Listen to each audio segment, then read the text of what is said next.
So hello everyone, thanks for having me. As Danny said, I'm Tawan. I'm developing in Unity since 10 months, so I'm fairly new to Unity, and I'm also completely new to game development. And so I made a career switch 10 months ago when I stopped working on enterprise applications, web applications, because my brother and I decided we should try something in the virtual reality space and create this fitness app where you can work out from home with your VR headset and work out together with other people in a multiplayer game. So feel free to reach out to me over my email or you can find me on Twitter. And the game that I'm developing is called Space Punch. We have a website which gives more details. I also want to show you a couple of seconds how it looks like, just to give you an idea. So that's me and my brother space punching together in virtual reality. And as you can see, I'm squatting and boxing and therefore burning calories. So the topic of today is shader graphs. And I want to talk about this particular topic because I think it's a really cool tool, and especially for people who don't know what they're doing, like me, because I'm fairly new to Unity. And so I have no background in computer graphics or game development sort of things. So when I think of shaders, before I actually discovered Unity shader graphs, I always thought about them being this complicated stuff where you have to develop against the OpenGL API or DirectX, or you have to write some complicated C++ code. So I always stayed away from writing my own custom shaders. And when I heard about shader graphs, I even kept more distance because now these shaders come in the form of a graph. It must be more confusing. And I was completely wrong about thinking that way because Unity shader graphs are a tool which have a low barrier of entry and is fairly easy to grasp for people like myself who are pretty new to game development. And therefore my goal for today is that like to show anyone who is on the fence of trying that out to see how it actually, what you can actually accomplish in a short amount of time. And also the more experienced people in the audience who actually know how to write their custom shaders, that they have a new tool in their toolkit where they think, maybe I don't need to write it out myself. I can actually use shader graphs and maybe I'm even faster than before.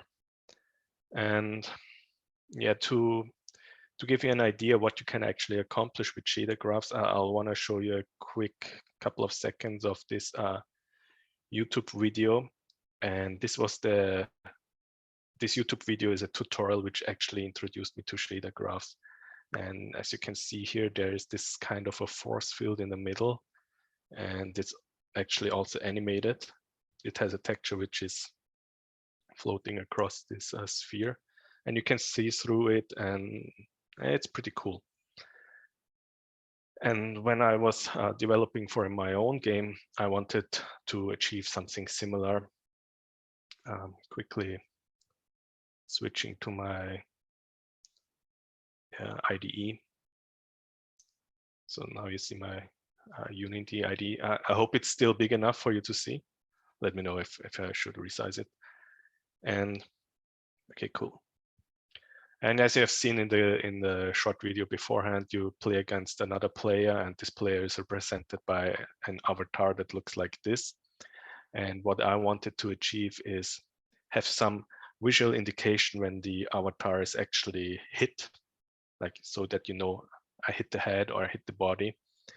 And I wanted to have it look like some sort of energy shield is in duress or in distortion.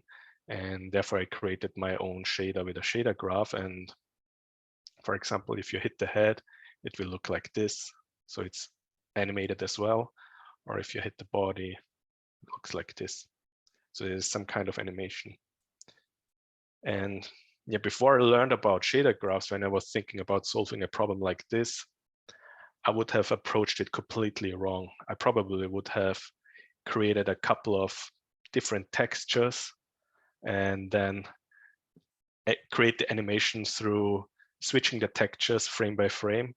And to me, that sounds pretty wrong and probably very performance intensive. And I probably would have dropped a couple of frames. But we can talk about that later on. So as I said, I'm not an expert. Maybe I'm wrong, and maybe that's a good approach.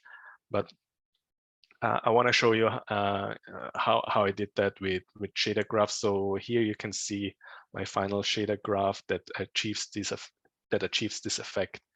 But as you can see, it's a little bit daunting and complex if you ingest everything at once. So what I want to do with this group today is create our own shader graph, starting with the absolute basics, just for you to get a feel of the tool, and also see that it's actually fairly easy to use and create effects quite easily, and also to trigger your own creativity and see how powerful it actually is and how many possibilities there actually are. So to do that, I'll start with a complete new shader graph.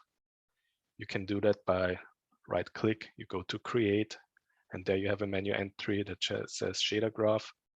I'm using the universal render pipeline, and I'm creating an unlit shader graph, which is the most basic one. And if you do that, you create this artifact, and then when you double click on it, you're right in the user interface, and it starts off with two nodes, a vertex node, which represents the vertex in the 3D space, and the fragment node, which basically is the fragment, how it is then rendered by the shader. And yeah, to actually use the shader graph, you have to create a material. So I'm going ahead and create a new material. So material, let's call it meetup. And what you do next is you drag and drop the shader on the material, and then you see this material is using this newly created shader graph. And then we want to apply it in the scene. So we let's create a sphere. Then we drag our material on the sphere. So this sphere is now using a material which is produced by our shader graph. So in the shader graph, if I change the color, for example, to red, I click save. You always have to save in between. And then it will apply to the material, and the material will be applied to the object. So to quickly sum up, now we have three things. We have a shader graph that we can compose ourselves. We have a material that uses this shader graph, and this material is applied to this object. So whenever I make a change to the shader graph, for example, I switch the color here to red, and I click save, it should be reflected in the object. But the actual cool thing is, every time I make a change to the graph, I will already have a preview here, which shows me how it will look like. So I don't have to switch to the scene every time I make a change. I can experiment myself, try stuff out, and I immediately see in the preview how it will look like. And I think that's the best feature of the shader graph, because I can create something through trial and error, see the result, and not necessarily know what's going on, but I can see whether I'm going into a direction that I want to. And yeah, let's continue. So I mean, this is pretty basic. I don't need a shader graph to switch colors for materials, but I want to start basically with that and then get more complex. So what I will do now is create a new node, and you do that by doing a right click. Then you have this menu, you create a new node, and then you have a list of all different kinds of nodes that Unity already provides. And for example, I want to create a shape node with a rectangle.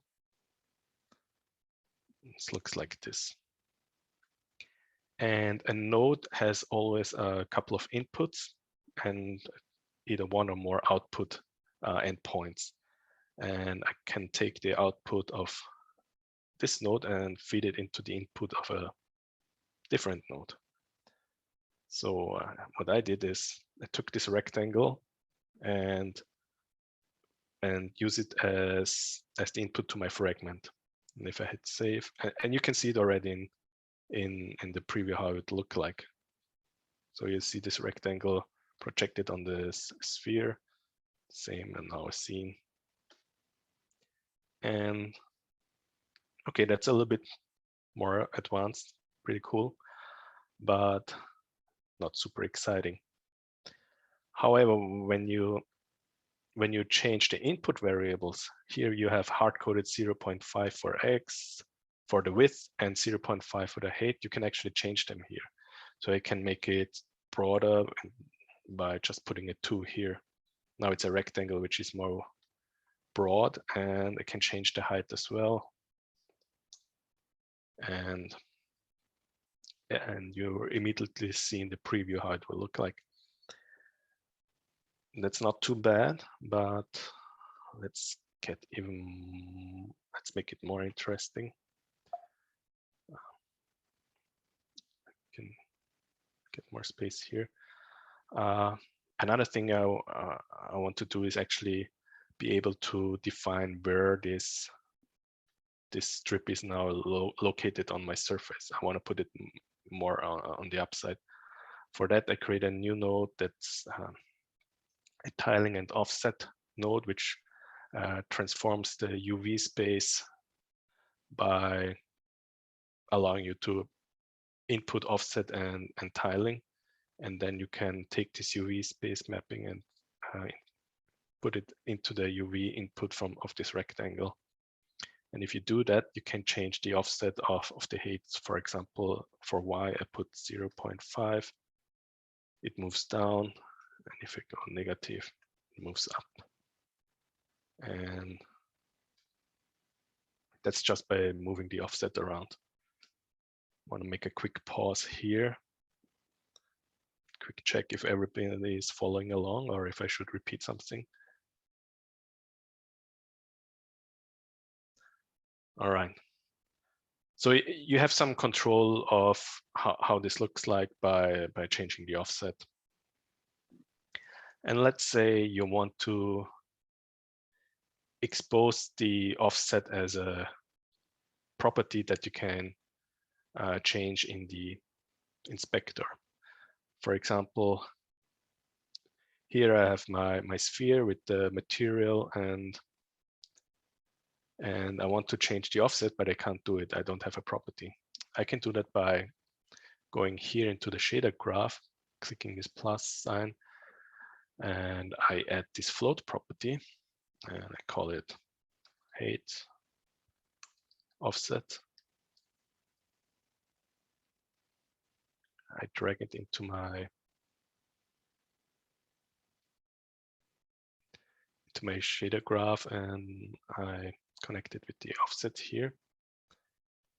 I can actually control this variable from the scene, from the inspector directly. Now I have this surface input and I can put a different offset and move it around a little bit. And this property is also programmable from your scripts. You can change it from your behavior scripts. Not too bad, but let's make it even more interesting. As you have seen with the previous examples, you can do some sort of animations, and that's actually the main thing I want to show you. To do that with the shader graph, you need a node that's a time node. And this time node has outputs which change over time.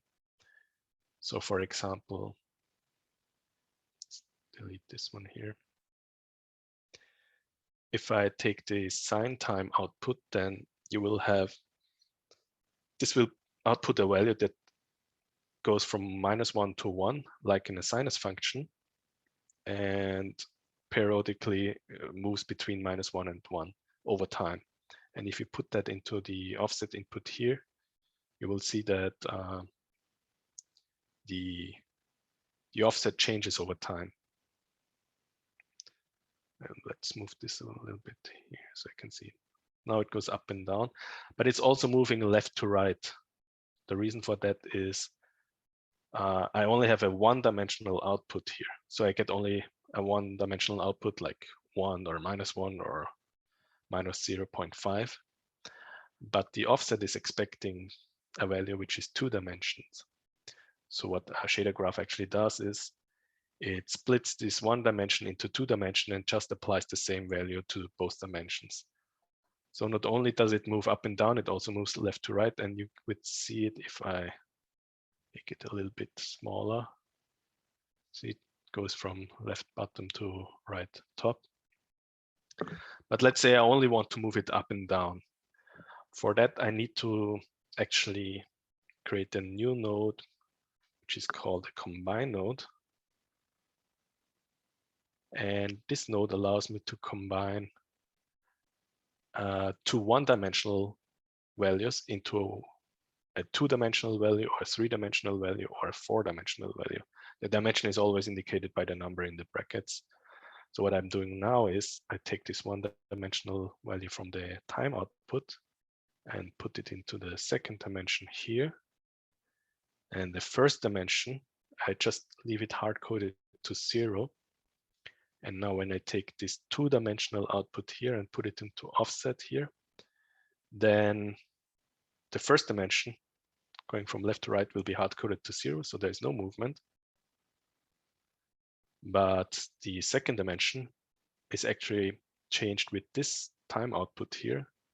So that's the Y. It's going up and down now. And if I save it, you can see it here in the scene going up and down. Let me rotate it. Voila.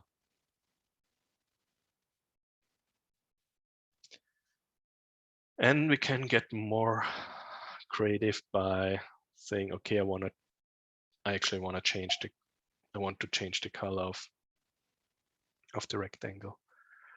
That I can create a color node. And this node comes with a color picker, so I can choose whatever color. And now I want to make this rectangle green. I do that by multiplying the rectangle node with the color node. For that, I use a multiply node. This node has 2 inputs. So the output of the color goes in here, and the output of rectangle goes here. And now you have a green.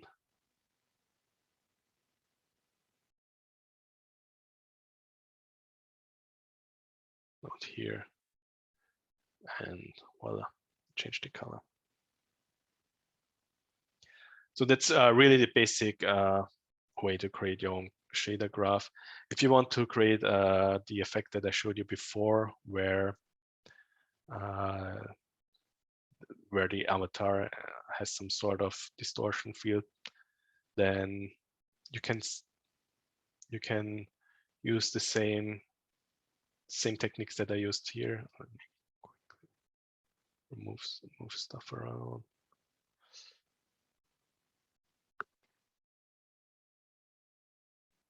So what I did here is I have again a time input, and then I'll use this random node, which will convert this time into random variables over time.